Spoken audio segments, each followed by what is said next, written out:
ஹலோங்க. இது வந்து நான் வளர்த்துற ரோஜா செடிங்க. ரொம்ப ரொம்ப சின்னதா தான் வச்சிருந்தேன். ஒரு குச்சி மட்டும் தான் வாங்கிட்டு வந்து வச்சேன். ஆனா ஒரு 3 மாசத்துலயே இது எவ்ளோ பெருசா வளர்ந்துருச்சு. ஒவ்வொரு கிளையிலயும் மொட்டு வச்சிருக்கு. நெறைய மொட்டுகள் இருக்கு. இது வந்து பன்னீர் ரோஸ். நல்ல டார்க் பிங்க் கலர்ல இருக்கு. இந்த ரோஸ் வந்து இதுக்கு பேர் நான் வந்து ஐஷூன்னு வச்சிருக்கேன். ஏன்னா எனக்கு ஒரு பையன் இருக்கான். அதே மாதிரி இது என்னோட பொண்ணு. ரொம்ப ரொம்ப பெருசா வளர்ந்துருச்சுங்க. நல்ல சீக்கிரமே வளர்ந்துருச்சு.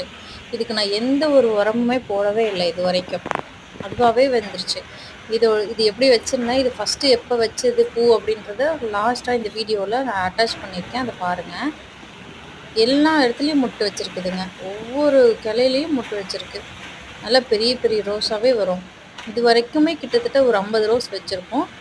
இப்பயும் 3 ரோஸ் விரிஞ்சிருக்குங்க. இதுல மொட்டு மட்டுமே கிட்டத்தட்ட 20க்கு மேல மொட்டு வச்சிருக்கு. டெய்லியும் எனக்கு இது ரோஸ் கொடுத்துட்டு இருக்குங்க. ரொம்ப சென்டிமெண்ட்டான எனக்கு ஒரு செடி. நான் வச்சதுலயே ஃபர்ஸ்ட்டு வந்த செடி இதுதான். உங்க வீட்லயும் ரோஸ் செடி வச்சிருந்தீங்கன்னா கமெண்ட் பண்ணுங்க. நான் சுத்தி இங்க வந்து ஒரு கார்டன் மாதிரி இருக்கு. வாழை மரம் வச்சிருக்கோம். நல்ல செம்பருத்தி செடி வச்சிருக்கோம். நெல்லிக்காய் செடி இருக்கு. இது வந்து ஒரு சின்ன குட்டியா தான் வச்சேன். அது எப்படி நல்லா வளர்ந்துருக்குன்னு நீங்க பாருங்க. சின்ன ஒரு செடி தான். ஒரு குச்சி மட்டும் தான் வச்சேன். இதான் ஃபர்ஸ்ட்டு வச்ச ரோஸு.